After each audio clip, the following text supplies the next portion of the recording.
ready! GMA Weather, serbisyong totoo ng GMA News.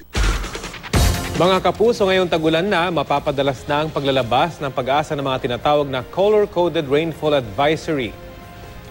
Isa sa ilalim sa yellow warning ang isang lugar kung may naitala roon na malakas na pag-ulan o heavy rain sa loob ng isang oras at inaasahang magpapatuloy sa mga susunod pang oras. Posible ang baha sa mabababang lugar kaya dapat maging mapagmatsyag sa lagay ng panahon.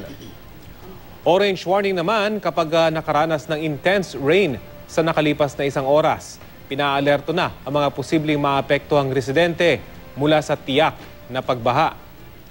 Itataas naman ng red warning sa isang lugar kung meron ng torrential rain. Dito, kakailanganin na ang agarang paglikas. Samantala ngayong araw dito sa Metro Manila, posible muli ang thunderstorm. Base sa datos ng The Weather Company, makararanas din ng ulan sa mga susunod na oras ang iba pang panig ng Luzon, partikular ang kanlurang bahagi nito.